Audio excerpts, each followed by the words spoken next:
Believe it or not, this movie's still on. It should have ended 2 hours ago.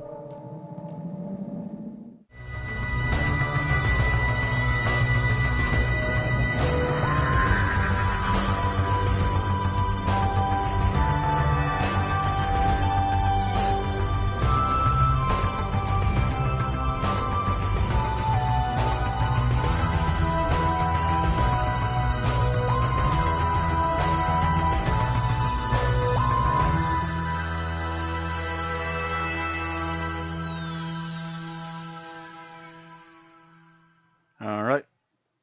Welcome, bee people, plastic ants with real feet, and disembodied evil consciousnesses, to the 309th episode of an Unearthly podcast, streaming live on the 19th of June, aka Juneteenth, 2019, and featuring The Web Planet, written by Bill Strutton and starring William Hartnell as the Doctor, Jacqueline Hill as Barbara, William Russell as Ian, and Maureen O'Brien as Vicky.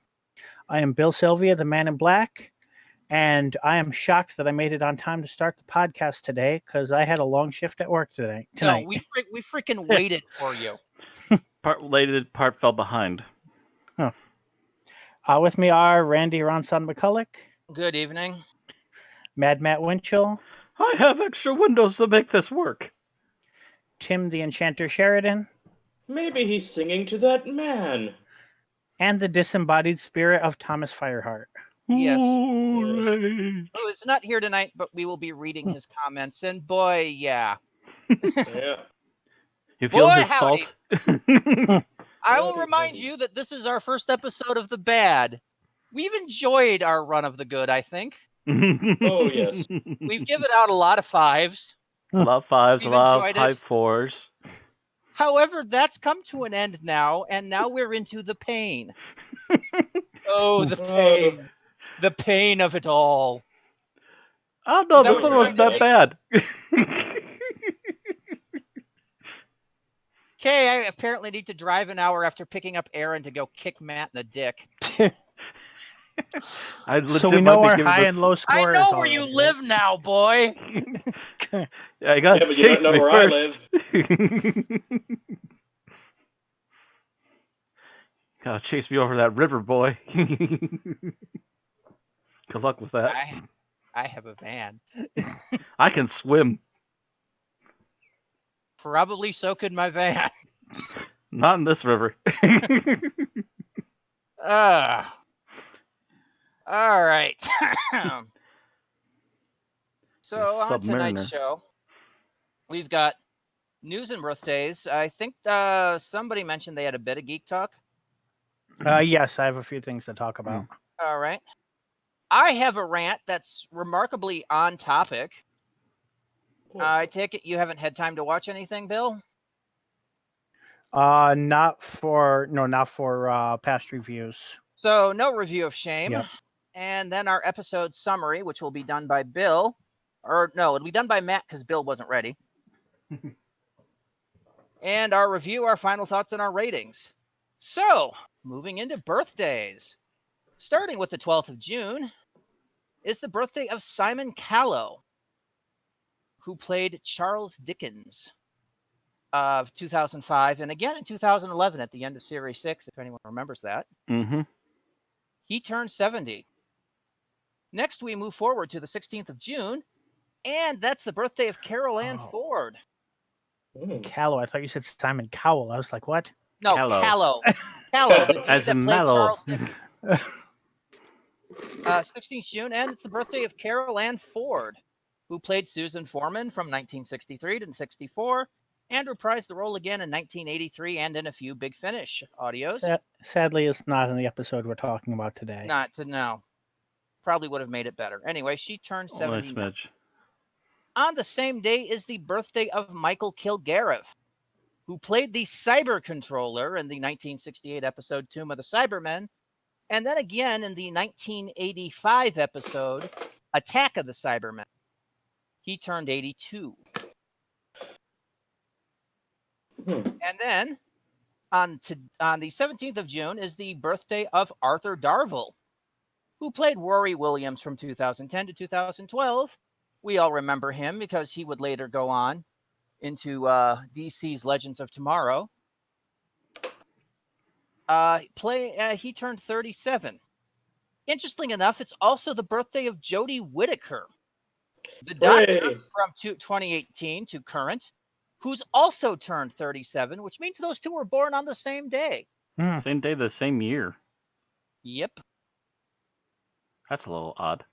it happens. Hmm. It's a nice, it's a weird coincidence, but it happens. I mean, I think it was Yeah. like Matt Smith and what's her face? Karen Gillian, I think, also shared a birthday, but it was different, same day, different years. That's like Sylvester McCoy. Damn it, I'm Sophie blanking on a Aldred. name. Yeah, and Sophie Aldred have the same birthday, and I think Anthony Ainley's like one day off. But it's weird for the Doctor Who sets because they get to hold a birthday party for two people at the same time. Yeah. Well, that's what I'm saying. In the Seventh Doctor era, they could, if depending on when their shooting schedule was, they may have had a triple birthday party. I'll bet Arthur Dovell planned this. I'll bet he had incriminating photos of someone and he said, the next Doctor has to be born on the same day as me or these photos get sent to the press. If I had incriminating photos, I'd be the Doctor. Well, he kind of did, but on a different network. On a different show, yes. Yeah. Anyway, that is it for our birthdays. So happy birthday to Simon, Carol, Michael, Arthur, and Jodie. No posthumous birthdays this week. Hooray. And that will move us forward to our episode news, in particular season 12 production news. Yes. Another CV browsing has resulted in another Doctor Who guest actress discovered. A check of Aurora Marion's CV has her listed as a guest actress role in Block 2 of Doctor Who, directed by LaHaven Jones. Block 2 was filmed to appear in 1940s Paris during the Nazi occupation. Yeah, I think it was Gloucester. They wound up basically redressing to look like Paris. Is it pronounced Gloucester or just Gloucester? Because I thought CEs in England were silent. It depends. Ah, It's one of those things like if you ask the natives, right. it's probably Gloucester, but you ask others, it's Gloucester. It's like, you talk to people in America and they say, "Oh yeah, I'm going to Louisville." Mm-hmm. And if you go to anybody that lives there, that's Louisville. And I remember the look on everybody's faces when I said I was having Worcestershire sauce. Worcestershire. Yeah. Worcestershire. Yeah. I used to say Worcestershire sauce when I was a kid. Because I was a kid and I kept staggering on it. Worcestershire. Yeah, exactly. So yeah, I bet it's Gloucester for like if you're in there, but I bet other people it's Gloucester. But either way, they redressed it to look like Paris. I remember seeing those pictures. And so apparently it's Nazi-occupied Paris. So they're doing another historical. Anyway, moving forward. So in terms of that article, it always confuses me when I see these. Is there somebody who just sits there browsing the CV of every actor and actress in Britain to see if the words Doctor Who pop up? I'm wondering if there is. It's got to be like some no-lifer that's out there just doing this, because it's the same guy that leaked that LaHaven Jones was directing Block 2. It's like, I hope they at least have text recognition software or like some sort of machine learning algorithm, and it's not just they just spend all day sitting at home in a room with one light bulb hanging from the ceiling. I'm sure they've got some kind of specialized searching. That at least helps. But anyway. All right, so moving forward. So this moves to me. And this would be award news. Yep. So Doctor Who has been submitted for nomination in the 71st Emmy Award 9 times in 8 categories. That means it's bigger on the inside, the category. Mind you, submitted does not mean nominated. It means that they've been sent as a suggestion to the nomination committee. Not entirely unlike the final episode of Game of Thrones for some reason. But can be rejected or paired out. Categories nominated are Best Drama Series, Best Drama Actress for Jodie Whittaker, Best Drama Supporting Actor, Tosin Cole and Bradley Walsh. That's our Be- double. Both Best- of them have been submitted for nomination. Makes sense. Best Drama Supporting Actress, Mandip Gill. Best Writing, Drama category, Rosa. Best Costumes, Fantasy and Sci-Fi category, The Battle of Ranskor Avkolos. Ray Holman was the individual costume nominated. designer, yeah. Yep. Best Music Composition for a Series, Segun Akinolo is nominated for Demons of the Punjab. And Best Production Design in the Narrative Period / Fantasy Hour or More category, Arwil Wynne Jones was nominated for The Ghost Monument. So good luck to all of the nominees, including showrunner Chris Chibnall. Who would be, of course, the one to receive for Best Drama Series. Right. Yep. All right. Just a list of stuff there. So moving down to media releases, and in particular the video section, the BBC has announced the next season to get a Blu-ray set. It is Doctor Who Season 23, the Trial of a Time Lord season. This 6-disc set includes a multitude of extras, including extended edits of all 14 episodes, Terror of the Vervoids, a 4-part standalone edition with updated effects. Too bad not updated costume. Immersive 5.1 surround sound and isolated scores on all 14 broadcast episodes. Excuse me. My alarm's going off to pick up Aaron if there had been no over. Anyway, Behind the Sofa, new episodes with Colin Baker, Nicola Bryant, Bonnie Langford, Mark Strickson, Fraser Hines, and Matthew Waterhouse. The Writer's Room, Eric Sayward, Philip Martin, Christopher H. Mead, and Wally K. Daly discuss The Lost Season 23, i.e. the season we would have gotten before Michael Grade interfered. The one that I think Big Finish has gotten about halfway through, if not more at this point. The Doctor Who Cookbook Revisited. Brave cast members tackle their original recipes from the 1980s official cookbook. I need to find it. The Doctor's Table. Join Colin Baker and friends for dinner. I'd rather not. In Conversation, Matthew Sweet chats to companion Bonnie Langford. Plus, unseen studio footage, rare archive treats, convention footage, Blu-ray trailer, HD photo gallery, scripts, costume designs, and more in the PDF archive. The Season 23 Blu-ray set is scheduled for release on the 23rd of September. Did I hear Brule trailer? Yes. I might have stuttered on that. Yes, because I was trying to go as fast as possible. I heard it too. But yeah, Blu-ray, yes. Blu-ray trailer. Trust me, it's nothing special.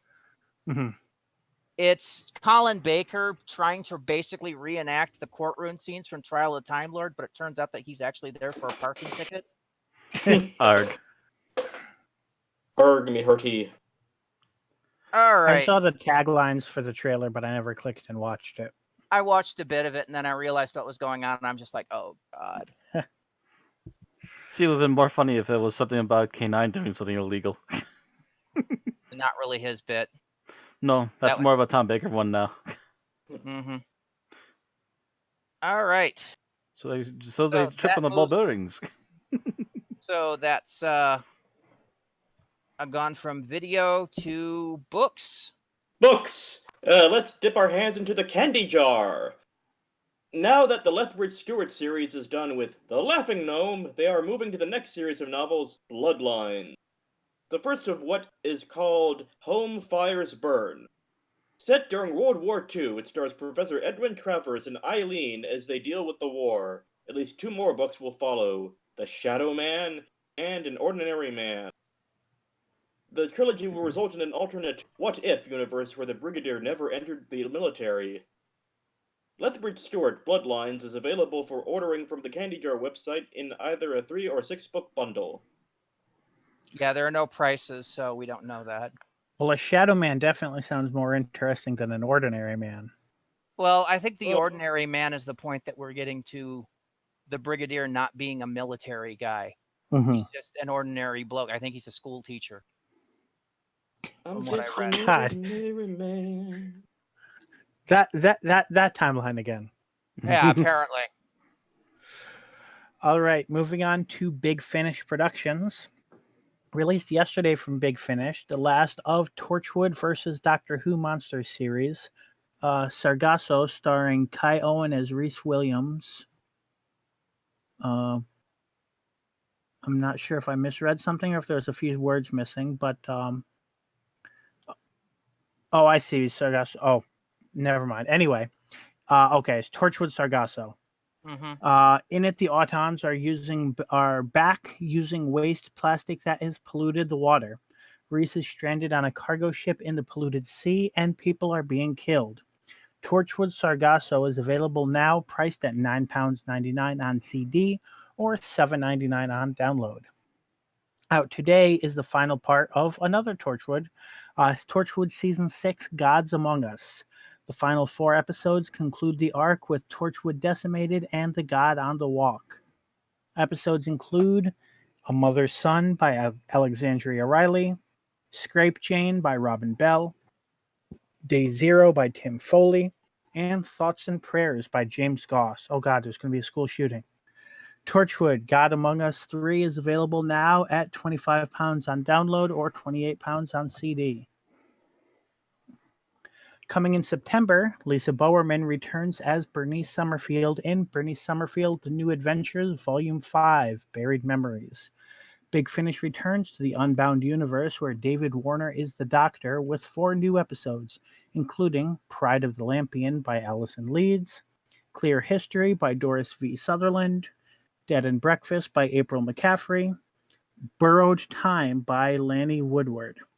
The New Adventures of Bernice Summerfield, Volume 5, Buried Memories, will be released in September 2019 and is available for pre-order now, priced at £22.99 on CD as a 4-disc box set or $19.99 on download, rising to a general release price of $29.99 for CD or $24.99 download.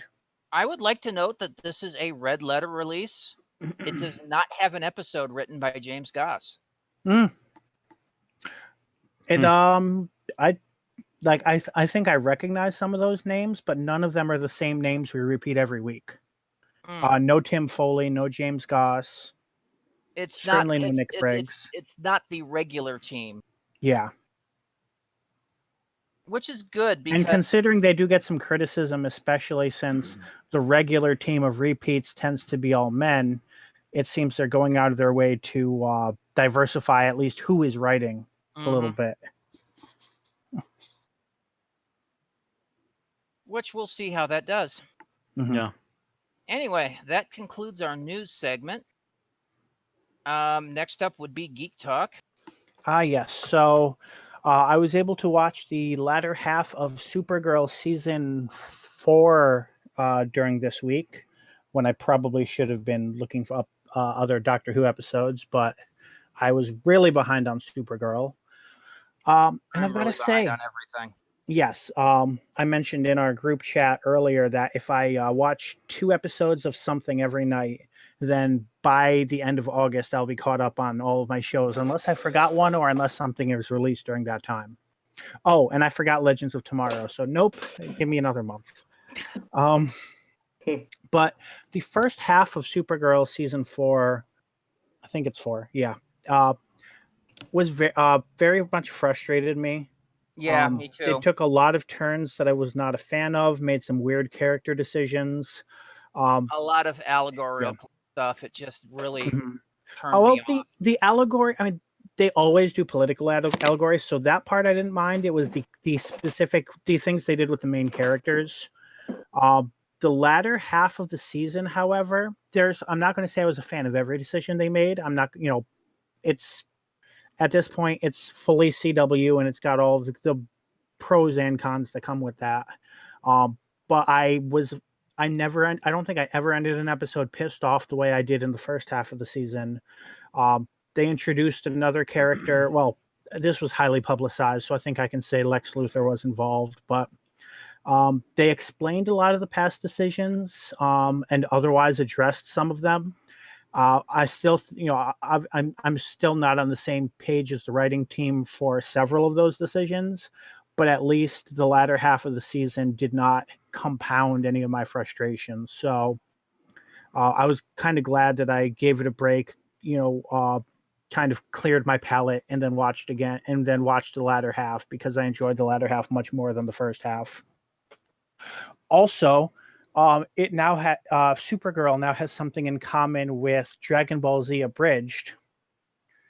Have you guys watched the latest episode of Dragon Ball Z Abridged? Not sure. I watched up to the end of the last season. I haven't. Yeah. So that would have been the most recent. Actually, yeah, I would have seen most of it then. But there's a song that's heavily featured in the finale of the most recent season of DBZA, and that song appears in not the same capacity, but it definitely has some similarities in the finale of Supergirl season 4. So I was did not expect to see that return. I'm sure they had no idea of the other's decision, but it was still an odd coincidence. I'm mildly curious now. I have my suspicions. Over my head. I don't remember anything about any specific music, so. Actually, I think a song I'm fond of, so. Yeah. Well, I mean, in terms of DBZA, I will never be able to hear Frank Sinatra's voice without seeing Perfect Cell ever again. Yeah. So, in terms of other geek talk, the new season, the third season of Jessica Jones came out this week, and I pretty much binged that. Since I've been working nights, it's a little easier to binge things than when you have to wake up early in the morning. Because when you're too tired to do work, you're not too tired to watch Netflix. So third season of Jessica Jones, it's really hard to give opinions without giving some plot spoilers because there's kind of a twist that kind of affects the direction the latter half of the season goes. And I want to compare that to another Netflix season that did a similar plot, but not as well. But if I tell you which one, you're going to know what that twist is. So then don't. Right. I will say there's one of the main characters this season is one that a lot of people were not a fan of in season 2, and you're not going to become any more of a fan of her in season 3. But I think they handle why she is the way she is and why she does what she does very well. I like it not as good as Jessica Jones season 1, which was pretty much a masterpiece, but definitely better than season 2. And I think this is the last Netflix Marvel season, and I think it's a pretty good note to end on, even though it definitely leaves a lot of questions that hopefully they continue the story in some capacity.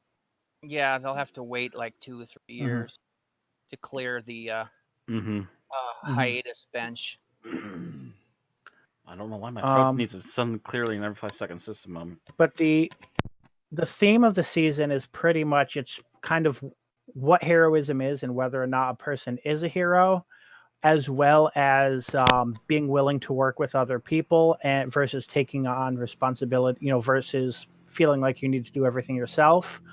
Unfortunately, the latter theme doesn't really reach a satisfying conclusion. The way things ends is kind of everything goes in different directions to the point where it doesn't really it seems throughout the season like it's building up to people need to learn to trust each other and rely on their friends, and that's how they're going to overcome their problems. That's not how they overcome their problems. So it feels like it was just they were heading in a direction and then got lost. So I'm not sure if they just tried to inject a theme or if that was never intentional and it just seemed that way, but that seemed like a disconnect. Okay. But overall, I would still say more positive than not. If you've been enjoying most of the Marvel Netflix shows, or at least the better half of them, then you'll probably enjoy JJ season 3 as well. And of Okay. course, it's just as dark and noir and, you know, what PG-13 rated as JJ's always been. The only thing I will add on the two shows that you talked about is that with Supergirl and I think a couple of the other CW shows, never in my life have I seen my buddy Mike need to suddenly vent the way he has been lately. Oh, Yeah, he's been needing to vent because of those shows, and it hasn't really stopped yet. Yeah, that's kind of why I stopped. Mhm. Because it was just like Supergirl was just putting me in kind of a crappy mood. Right. The only one that I seem to enjoy on any regular basis is Legends of Tomorrow, because they're basically their attitude of just keep fucking up until we get it right. Mhm. I basically enjoy the hell out of. But that was kind of my feeling around the mid-season, and I think that's part of why I wasn't in such a hurry to catch up right away.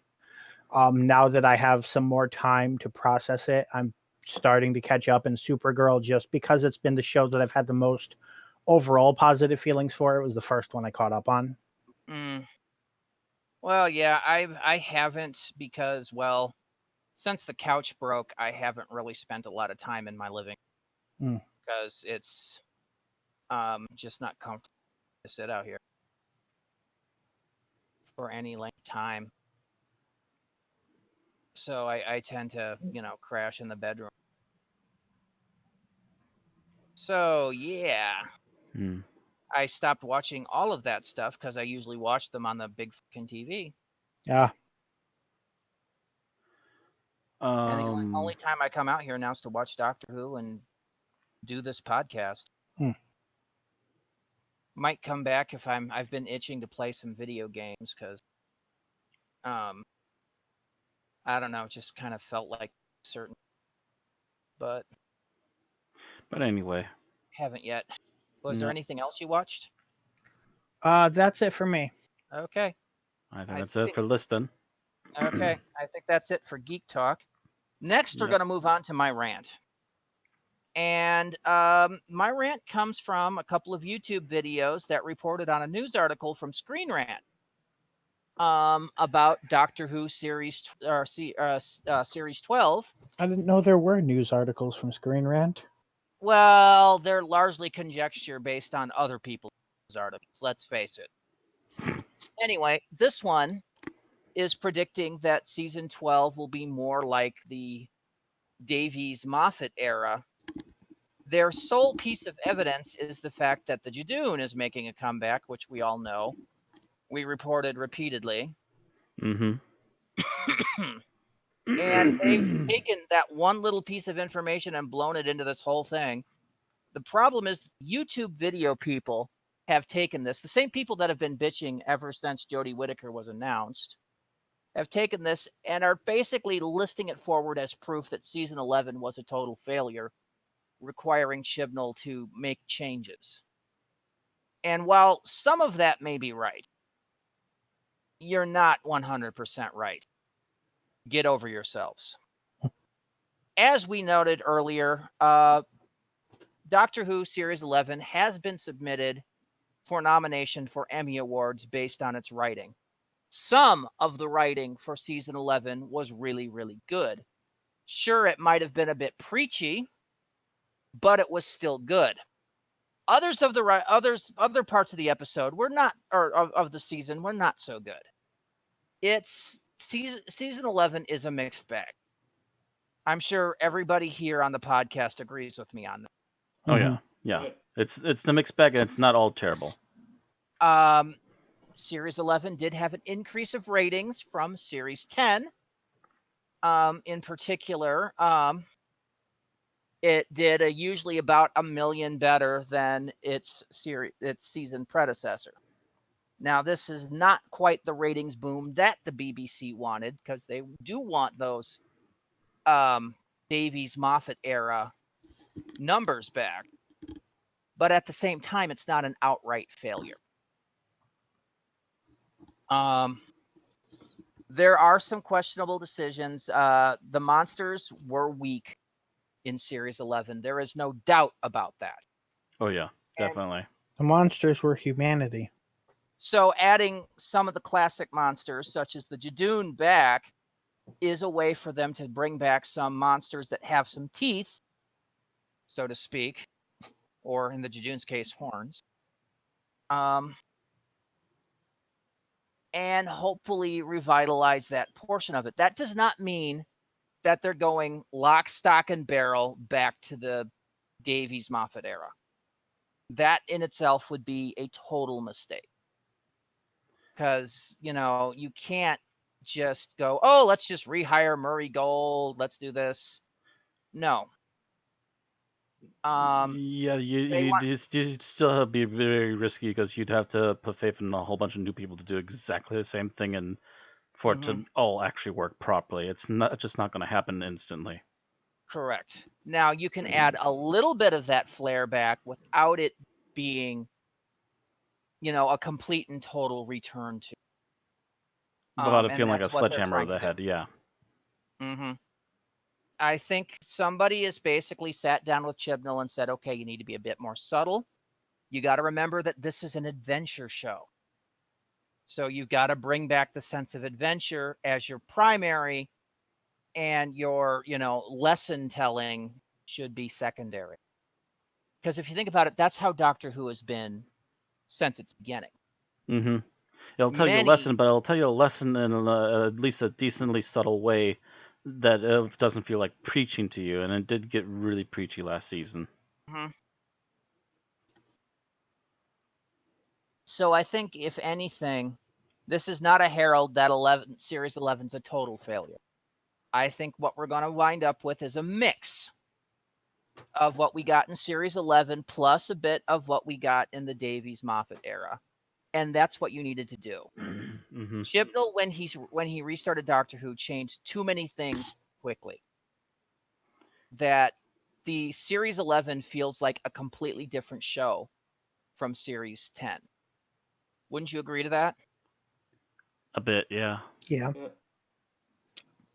It's they just changed too much, so there's not as much of a lifeline as you've gotten to hold on to when transferring. Because if you think about the transfer from like the Davies era to the Moffat era, it still felt like the same show.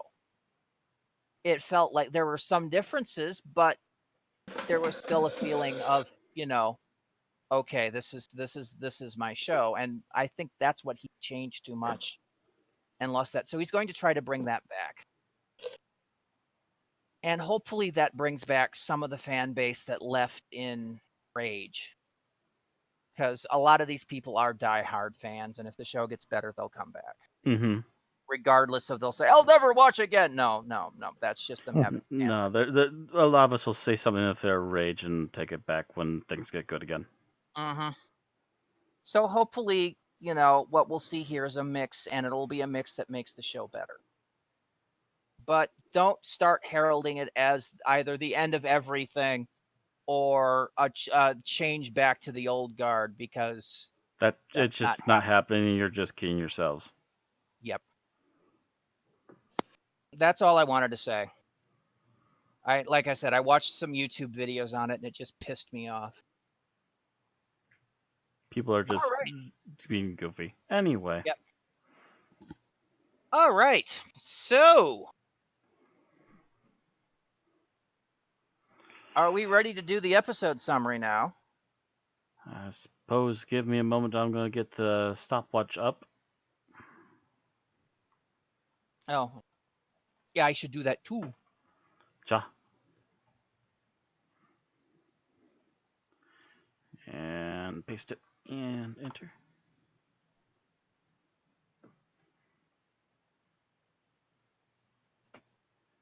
All right.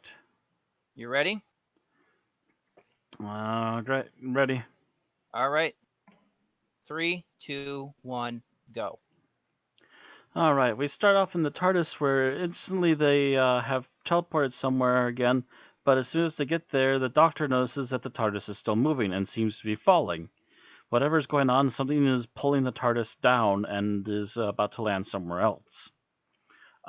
We have our opening credits and then cut to the TARDIS indeed teleporting in using the usual same old fade in. And the Doctor and Ian are still on the console going, what the hell is this? What's this all about and what's going on? Gradually, Vicky and Barbara also join in, also questioning what's going on, as they apparently overheard what's been happening. Meanwhile, outside, everything seems to be still until they stop paying attention to the monitors, and a whole bunch of giant ants start circling the thing and start making noises. After a few minutes of noises, Vicky starts having a massive headache and has a little bit of a freak-out moment. She's forced to sit down, and Barbara tends to her for a few moments until she finally calms down again and the noises stop. The Doctor and Ian finally decide that they're going to venture outside with these special jackets with essentially air filters on them to help them breathe in the thin atmosphere. And they're going to step outside to have a look around and try and figure out why the TARDIS not only has landed, but also has started to power down. Vicky and Barbara stay inside for a bit, mostly Barbara trying to convince Vicky to rest for a few minutes and try and calm herself. But as the guys continue to take a while longer, Barbara starts to notice that, in particular, her arm started to do something weird as she was monitoring them. And she's also starting to hear these high-pitched sounds from outside. She has a conversation with Vicky after she accidentally wakes her, only to have her arm do another weird motion in the middle of the conversation and quickly leaves, obviously slightly spooked. She's trying to calm herself by cleaning up the first aid area and around the console, and immediately the sounds start up again, and Barbara starts to march forth with the arm with her gold bracelet on extended. Outside, in the meantime, Ian and the Doctor have figured out that they are on possibly a planet the Doctor has heard of before, but he's not seen it quite in this state, so he's very confused. They do bump into some weird tracks and also some sort of plant life form that captures Ian for a few moments. The Doctor races off to try and find Vicky because they also heard her screaming somewhere in the distance and echoed to the outside, only for the Doctor to get back to the TARDIS and find it's no longer there. After he comes back for Ian, they manage to find a trail of the TARDIS being carried off through the sand and decide to follow it. Meanwhile, Barbara is encountered by these weird bee-like people who gradually start to guide her despite her mind control and remove the bracelet so she's finally free on her own. She questions them and what's going on, but they seem to be, at least one of their three, seem to be of the decision that Barbara should be killed so that the ants don't find them and also destroy them. Obviously, that doesn't take well with Barbara, and she makes a run for it. She does manage to get away from them for a while, but is also captured by the ants again, who then use a mind control device that's put around her neck to lead them back to the base, attack the bee people, one of which I believe gets killed, another one gets his wings clipped, and the third one manages to run away and survive. The captured... I forget their names of the races now, and I can't look them up at the moment. But the captured one gets sent with Barbara to the Crater of Spikes, I think it was called? It's Monoptera, and it's the Crater of Needles. Crater of Needles. And that's apparently where they put a bunch of foliage on the rivers of acid-like water that apparently feeds the hive mind that the ants are swayed to. The Monoptera are also planning an invasion because they're planning to take back what was originally their home planet. And as they're trying to do this, and Barbara's trying to keep the ants busy with the Monoptera helping, the Doctor and Vicky and Ian are all captured by the ants, and they're forced to try and at least buy themselves time while also persuading the leader mind that they are indeed trying to help track down where the Monoptera are going to land. With this, they manage to get one of the collars on the ants after they reverse polarize it to some degree or something to that effect, and they free the ant actually of the mind control and are able to use the Doctor's ring to kind of lure it out into the open and make it act like it's following close by or at least guarding them. And that allows them to get out of the base. The group from the creator of I keep wanting to say Spikes of Thorns. Needles. Needles. I want to say anything but Needles. The group from the creator Needles manages to escape, tries to warn the Monatra that are coming in, but they were a little too late. But they were at least soon enough to warn the main group from not landing. And in their haste to flee the attack, they managed to find one of their old hidden shrines that are on the planet, again vouching for the fact that they were once the rulers of the planet, as they are inside this temple that's supposed to be praise to the light and their particular god of light, and find some more of their own survivors from the attack. They still have the weaponized material bomb that the leader was supposed to have in order to try and destroy the main hive mind and the quote-unquote web base.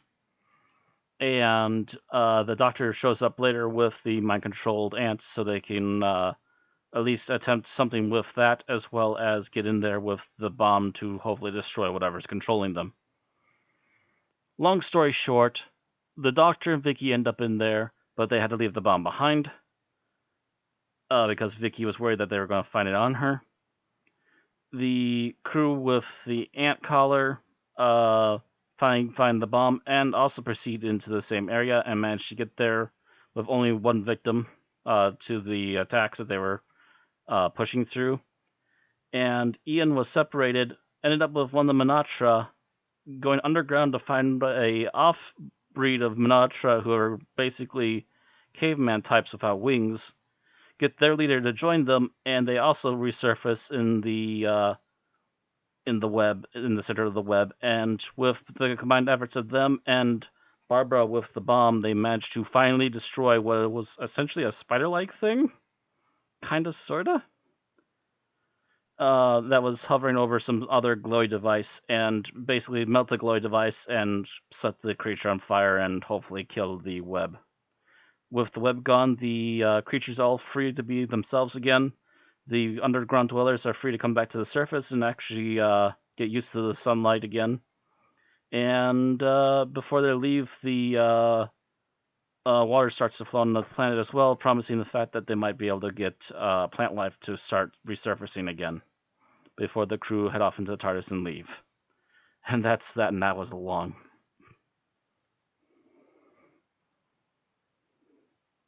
I've stopped, by the way. I'm not sure if Randy Yeah, has. that was about 8 minutes. Actually, it was a little over 8 minutes. Just like 8 minutes, 5 seconds on my end. Yeah. That's what we get for 6 episodes. It ran too long, just like the episode. Yeah. Okay. I cut a lot. Let's talk about what we like about this episode. And we're going to go with Thomas first. I suppose we're doing Since Thomas he's first not because that's here- the way we do that, yeah. Since he's not here, I will say his favorite extra, he's having a stretch here, but the actors portraying the Monoptera are at least mostly bearable. Yeah. Outside of one specific instance, he at least got enjoyment of how they acted. Even if it was mostly so bad it's good. All right. So that said, Bill. I'm going to say I liked episode 1. And this is something, it's episodes like this that I like a lot when I watch First Doctor episodes. And I could see how it might be annoying if I had to watch, if First Doctor was all I had to watch and it were the 60s, maybe. But every time after watching, especially after watching fast-paced Modern Who, spending an episode of we don't know where we are, we don't know what's happening, and there's creepy shit going on, and we're trying to figure it out. It's just nice seeing their process and seeing the way they go about trying to figure things out. You know, that's interesting because I sort of had a different take on that. I felt like this serial was a reminder of how often the first episode in Doctor Who is dedicated to people just stumbling about blindly while waiting for the story to start. And that's what I meant about how I could see it getting annoying if every episode I watched was that way. But like coming from the modern era where usually everything that happened in the first episode would probably have been done in the first 5 minutes of a modern episode. And I kind of appreciate that little bit of time for suspense to build and to not know what's happening. Okay, I can see that. All right. So, Matt, you're next. Thing I liked about this overall? Mm-hmm. Try to think. I'm actually very middle ground on this episode. I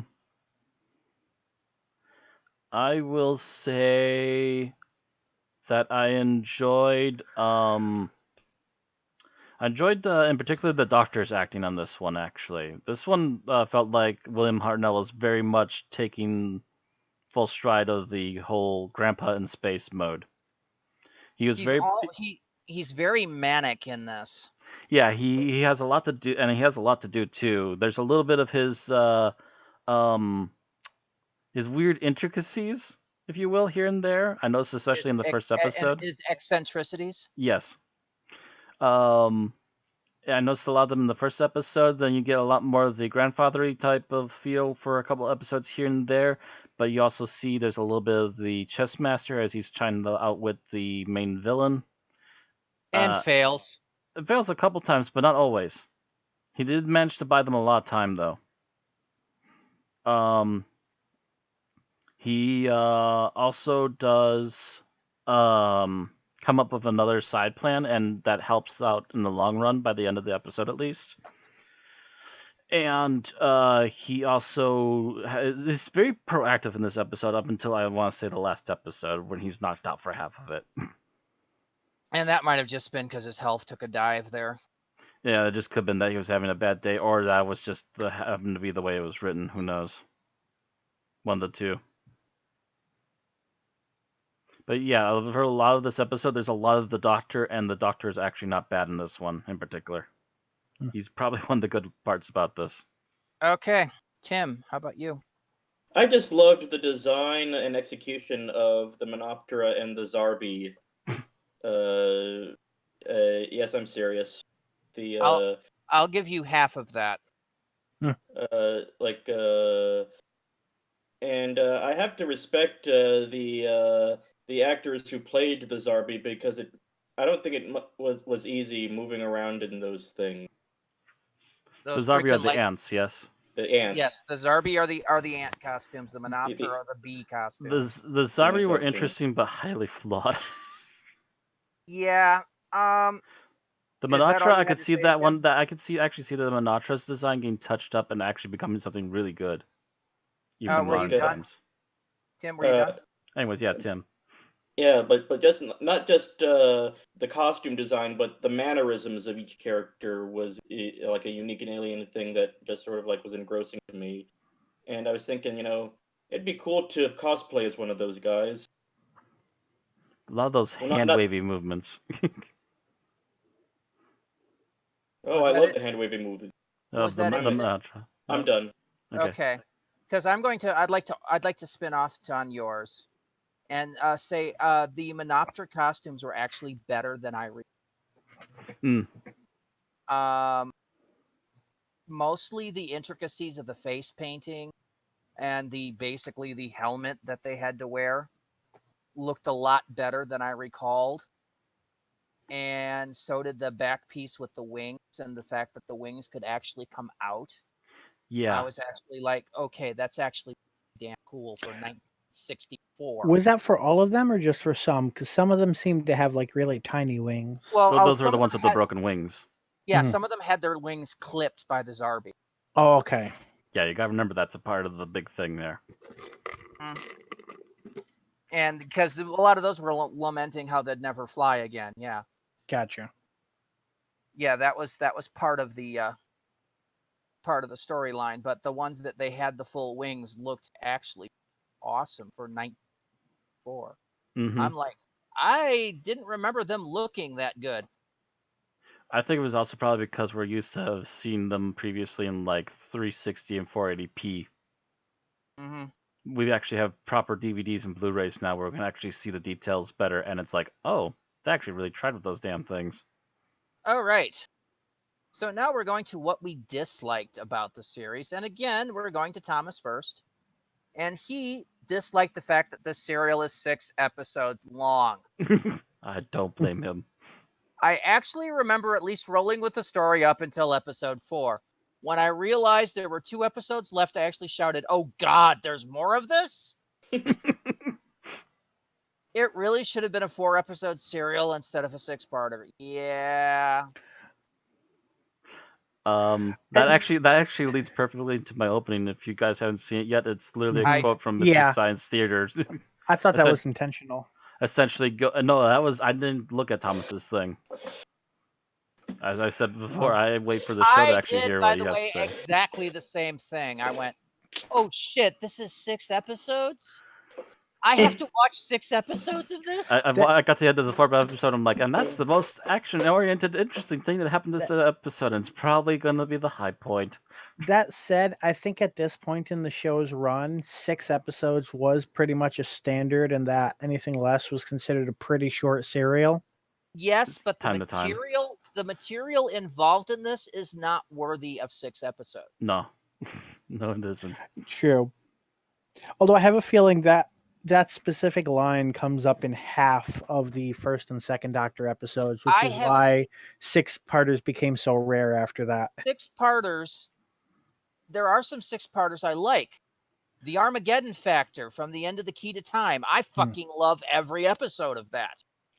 I think all the 70s 6-parters are worth their 6 parts.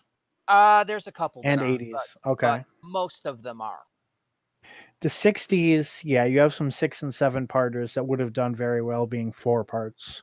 Yeah, they're and you got some 8-parters that can either be really good or just mind-bogglingly, what the fuck did you do? What happened with a lot of those is they had guys running and go, "Hey, we had a script that didn't come in, so we need you to pad this out for 2 more episodes." And I think there might have been a couple like, we can't afford another set, so we're cutting down 1 less story this season, but the same number of episodes. So you need to pad this out for 2 more episodes. Yeah. Either way, they try so hard to slow the plot down. All right, so Bill, how about what did you dislike? Okay, so to start with, Randy, I tagged you in a question in the group chat before the podcast. Did you see that by any chance? No, I did not. So let me back look. Okay. Anybody own a 1960s black and white TV? That question? Yeah. I do not. Like, actually, not like currently, but like at any point. My grandfather had one. Mm-hmm. I personally have never owned anything but a color. Okay. I mainly say my that parents, because yeah, I know my parents used to have a black and white TV, but I can't vouch for how old it was.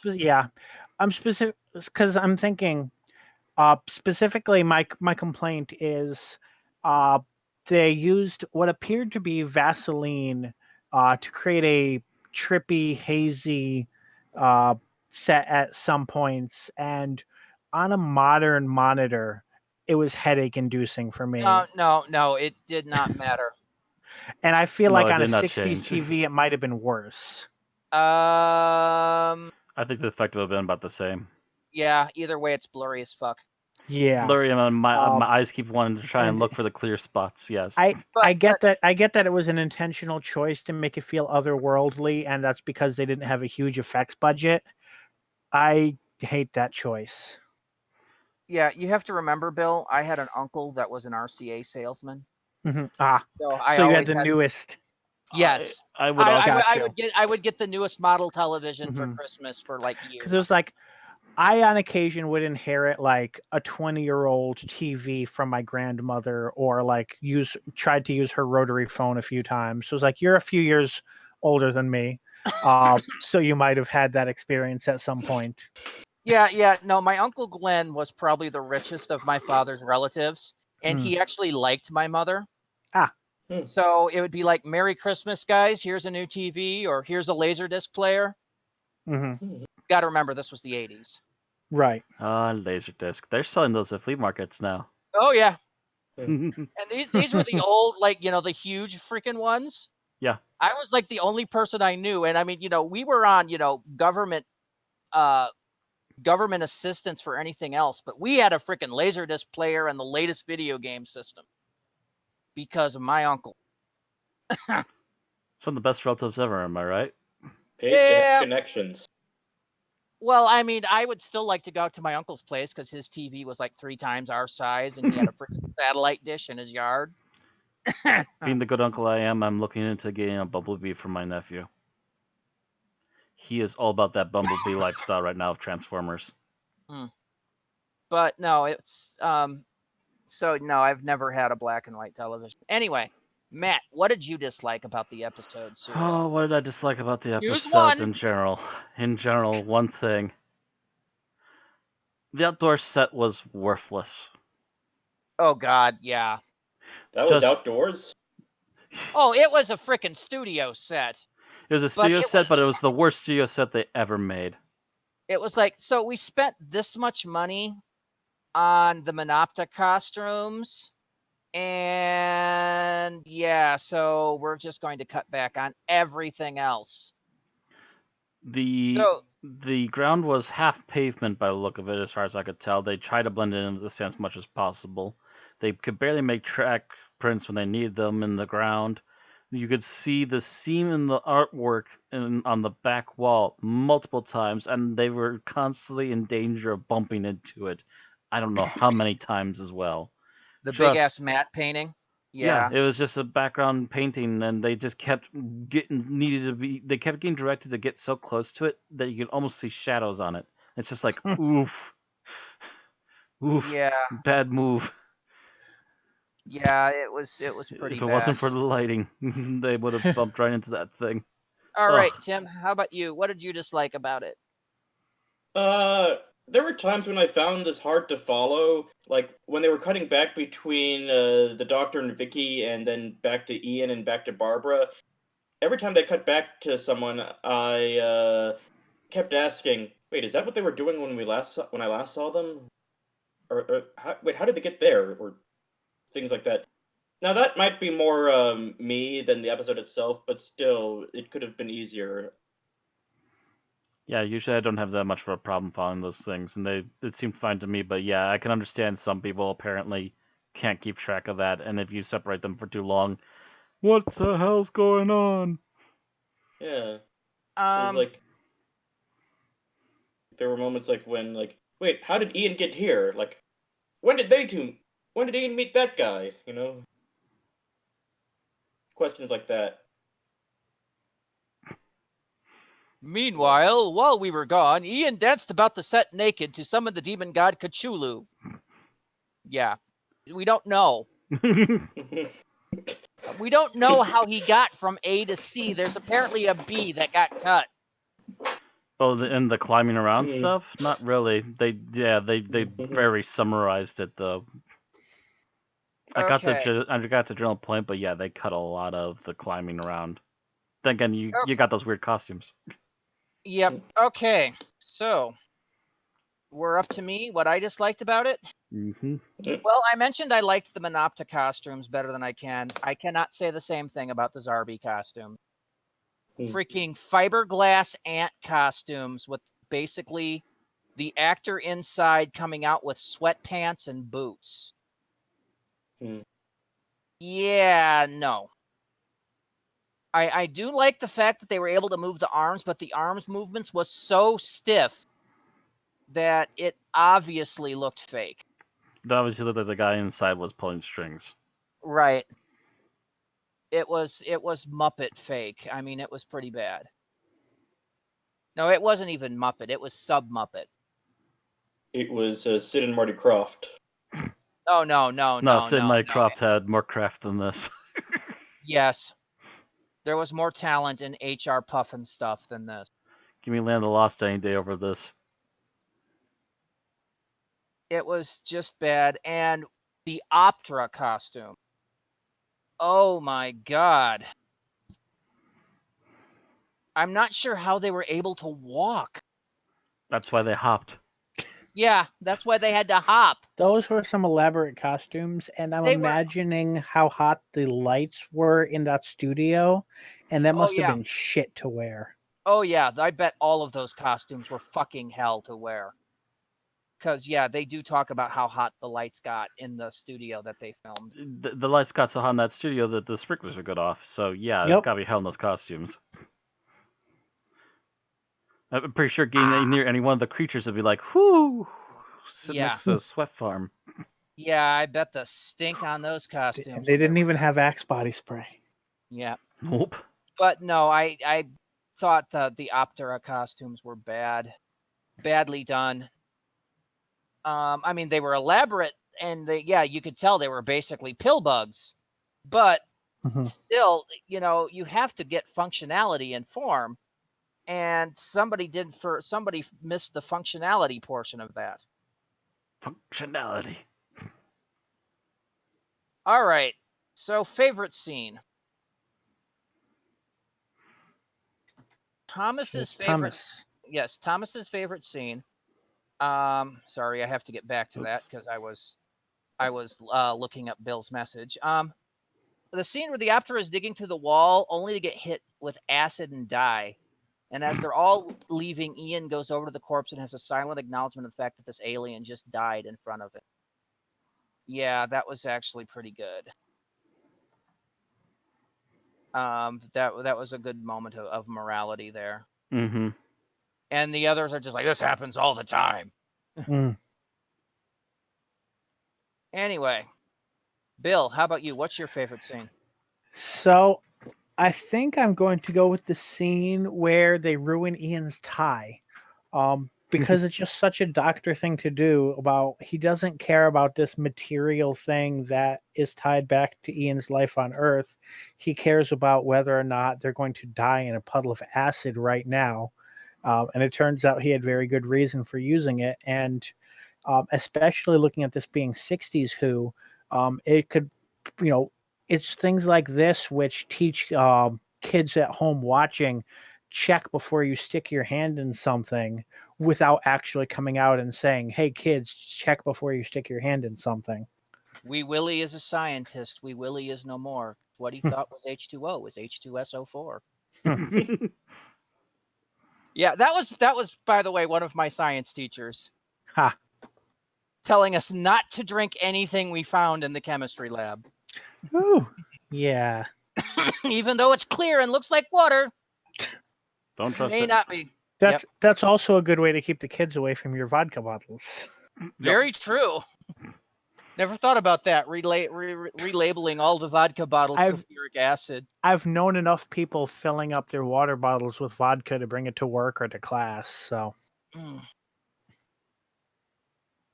all right. So Matt, how about you? What's your favorite scene?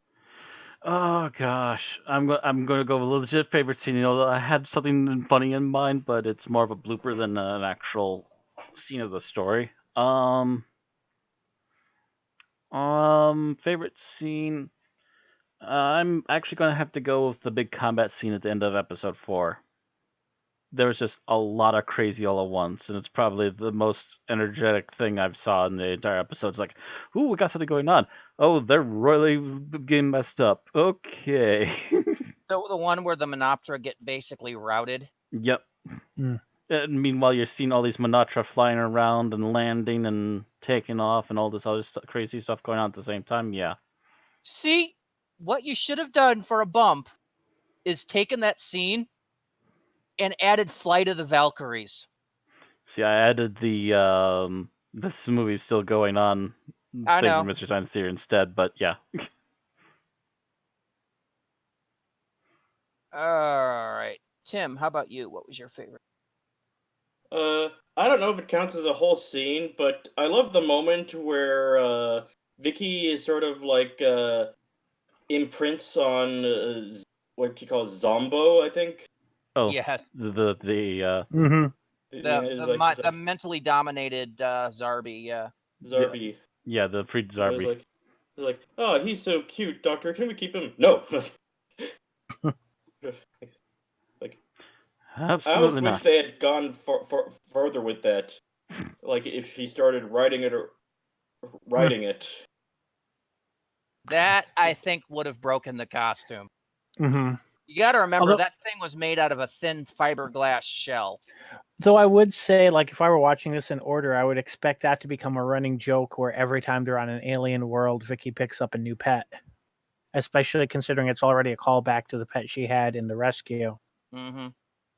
Then again, you're a beast for memes, Bill. So I think my favorite scene is the one where the Doctor is trying to stall the Animus for one more time, and the device he pulls out as being the broken device starts listing off the coordinates, and you just see the look on Hartnell's face going, oh, fuck.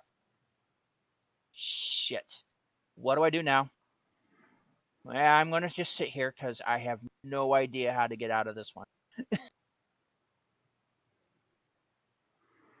A schoolboy that got caught committing a prank. It's absolutely perfect. So it's a point of Hartnell's acting right there. Is that crap? Oh, hell. He doesn't have to say it. He just looks it. Mm-hmm. Just sits there and looks guilty, and it's just perfect. All right, least favorite scene. So Thomas has one. The scene where the Menoptera are all shouting Zarby, try to scare off a Zarby they're dealing with. That was annoying as hell to sit through. Bill?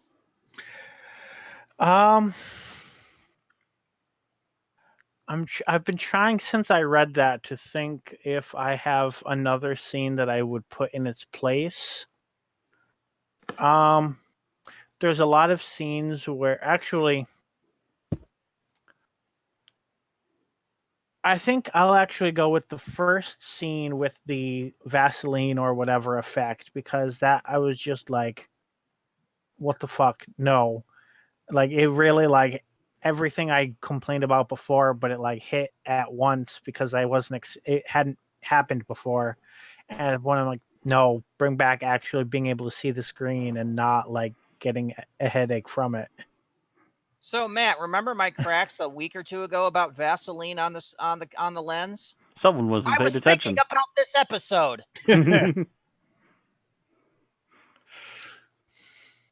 All right. Matt, how about you? I'm going to use this scene. It's not bad because it's a bad, horrible scene that was hard to sit through. It was a bad scene because it completely took me out of the moment. And essentially, there's a scene, I believe it's when the I keep forgetting the names of the races in this movie. Just the bee people. The Menoptera. Menoptera. The Menoptera. When the Menoptera are first going into the web to try and attack the center, you watch as they and Barbara come racing in, and if you're paying attention to the door that they come racing through, you'll literally see the guy who's pulling the cords to open the door looking back at the camera like, oh fuck, hope they don't see me. And then letting go of the cord as he's leaning against the wall and letting the doors close. All right. It's just like, whoops. And we don't have time to reshoot that, so we're just going to leave it in. The cameraman was not paying attention to the lesson of don't aim at that wall. There's a couple of moments like that in here. I'll talk about one in a moment. Anyway, Tim, your least favorite. When the Animus is finally defeated with the MacGuffin device, was rather underwhelming. Like they tried to make it suspenseful and exciting, but Barbara just walks up to it and puts it on like, oh, that's that. Okay. Literally watching as that thing suddenly starts to break down and she got closer. I'm just like, what happened? We're done. Well, that's taken care of. Let's go for pizza. Yeah. Okay, so my least favorite scene is any scene where you have a minute or more of nothing but the Zarby running around. So all Just you beeps. get is a scene full of chirping. Oh shit! I think I repressed that. I actually was planning to use that for the opening, by the way, first. When I was looking for clips, I was trying to look for the clip of, I believe it's Mike Nelson going, and this has been a test of the audience's patience. I could not find that clip for the life of me, but I found the other clip that I found and used anyways, so. I can't name a specific scene because there are too many of them. Oh, there's a lot of them, yeah. I repressed the chirping. Oh, I did not. Oh, They make them sound like a reject from an early 80s video game. Basically.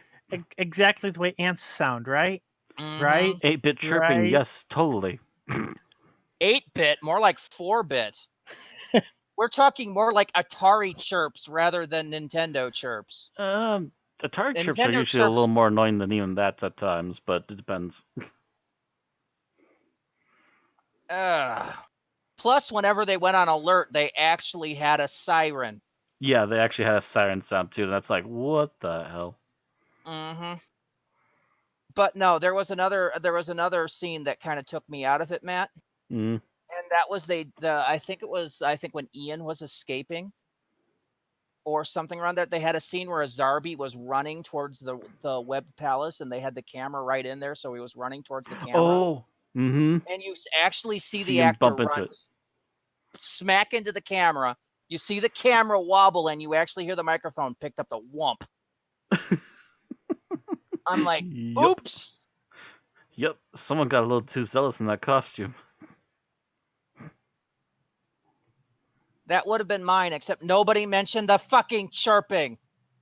Oh, God. It's one of the reasons this episode's so annoying as fuck.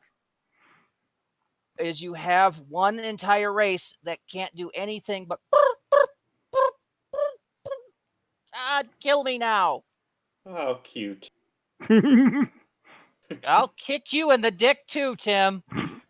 Unlike Matt, you don't know where I live. Nope. Again, he has But to you try to meant- chase me. I can go to places that Van can't. I still think we all wanted to have footage of that, don't we? I know where the river is. It's only about a block away. I feel like Randy is not above driving through a wall yelling, "Oh yeah," like the Kool-Aid Man. Oh, yeah. No, man. I do Macho Man Randy Savage. Only if you're snapping into a Slim Jim. Again, I know where the river is. His vehicle can't go on rivers. I can. Oh, Sploosh. no. Okay. All right. So we've done that. Our final thoughts. Thomas is. This is honestly a serial that would have benefited from only having the audio and some visual survive, so we could sit through some animated version of this. This is easily one of the cheapest looking Doctor Who stories he's ever seen, and that's saying something. He can definitely see why this has such a bad reputation among Doctor Who fans. As he said earlier, it seemed watchable for the first 4 episodes, but anything beyond that feels like a chore to watch. This should not be a 2-hour story. That I agree with. Bill. So I should comment a little on that because it didn't actually come up during our discussion. And from everything I can tell, this was a major production as far as Doctor Who is concerned, to the point where it was the first episode with a trailer. And it was also largely just a product of its time, where the BBC pretty much considered TV to be a stage play, and this was kind of like an all-out stage play, as much as they could handle anyway. And the fact that TV did not take that route is one of several reasons why it aged extremely poorly. But at the time, it seemed like they were really trying to make this a visually impressive episode. So as much as an animated version would be able to take that spirit and age it better, I feel like people who actually watched it at the time might consider it a travesty to lose the visuals. Although I don't know. You can't see the visuals. There's Vaseline on the lens. this is true. That's a very good counterpoint. So all that said, yeah, there's still a lot that's not going well for this episode.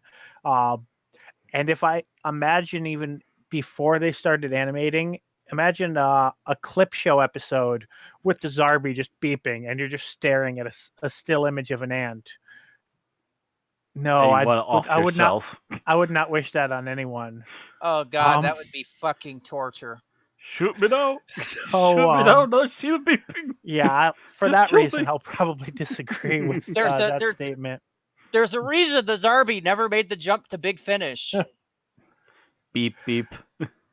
That said, there's also the fact if this were a 4-part episode, it would still not be a great rating, but it would be definitely more bearable. It'd be kind of like was it 10,000 BC at that point? But then making it a 6-parter as well just adds to the fact that you're just dying for it to end. Shoot me now. Yeah. Kill me. So that's it for my thoughts. All right, Matt, how about you? I can give this episode 2 things. I can give that the humans and the not the Zarbi, the bees, The Menoptera. the Monatra. I can give that the humans and the Monatra and the offshoot Monatra are actually pretty decent actors when they get the chance to do so. The major problem is that a lot of the designs, while fantastical and interesting for their time, are highly flawed and in the modern era look absolutely ridiculous. For all the good acting, there's bad sets, bad effects, questionable choices with camera work, background issues where you can literally see the people running the show in the background, and just so many odd flaws that shouldn't be there but are like literally in your face. And again, as Randy has pointed out, the 5 minutes of just pure chirping, that's for the kiddies. Thank God. But yeah, just it's a mixed bag, but I think it's definitely leaned towards the negative. All right. Anything else, Matt? That's about it. Tim? Okay, now my heart is not as black as all you guys. So I did not hate on this episode to the degree that I've heard. No, I'm not saying this was a good episode. I can see why it was put in the bad. But most of the things I like found troubling and were like not that terrible. Like I wasn't bothered by the Zarbi's beeping. I did like the costumes. The story was a bit convoluted, and the first episode could have been better paced to, or like it could have been more interesting than stumbling about trying to build interest. But still, overall, I think this episode was just average classic Doctor Who episode that didn't have a lot going for it, but it didn't. I didn't think it had that much against it. Is that it? Yep. All right. So I've seen this episode since the 80s when I was watching Doctor Who. There are a few Doctor Who episodes from way back then that I had trouble staying awake for. This is one of them. I don't think I have ever managed to completely watch this serial in its entirety because I keep falling asleep. I did. Even if you have a Zarbi alarm clock? Even the Zarbi are the worst things. You get those minutes where you're getting nothing but chirping, no plot, and you've just got a bunch of ants running around with Vaseline on the screen, and you're just like, and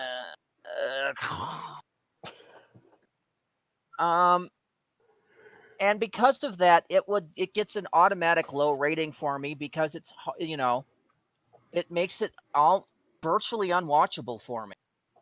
And yes, Matt is right. There are many things wrong with the episode, projection wise. Other than the Menoptera, the costumes are a joke. They're either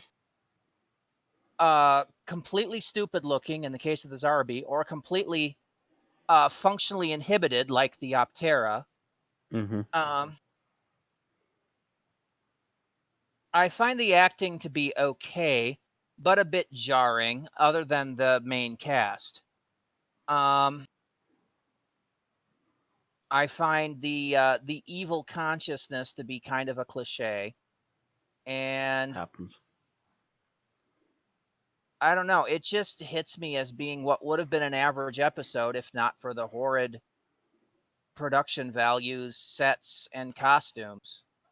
And that really tears it down further to basically this is what it hits my low for one of my lows for Doctor Who. Mm-hmm. I would like Period. to End also add that because the chirping of the Zarbi puts Randy to sleep means that both me and him get put to sleep by 8-bit sound effects. Nice to know. Like I said, I don't think the Zarbi's 8-bit because it only has one tone. It has multiple tones. Not Anyway, great or that distinct, but they have multiple tones. ratings. All right. So Thomas gave his first rating and gave this a 1.0. And he was being generous, he said. It would have been lower, but he said to be nice because at least the acting was decent. Ouch.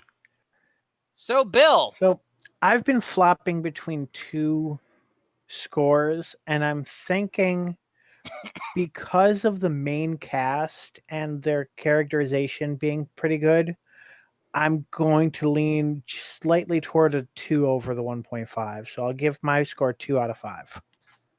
All right. Matt.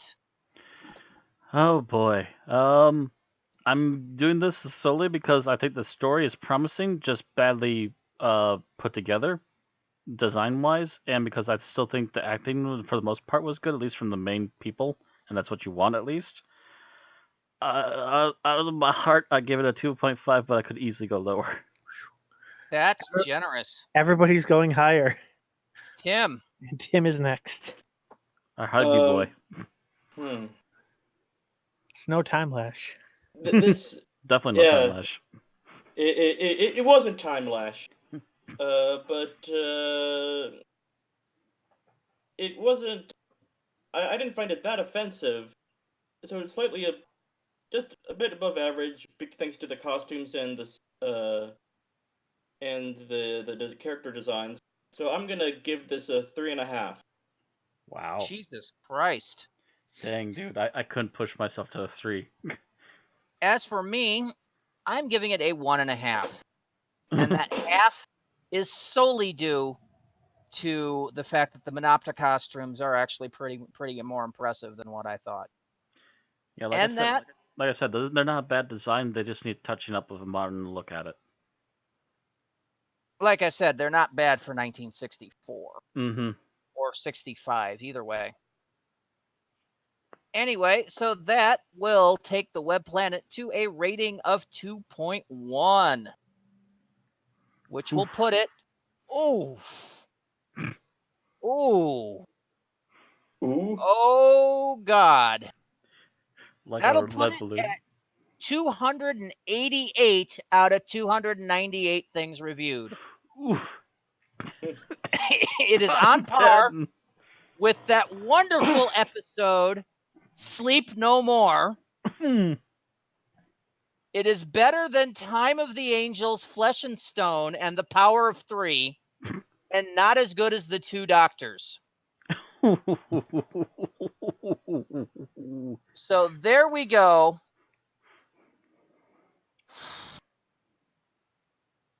$288 out of 298. That's all we have to say about the Web Planet. Thank you, Lord.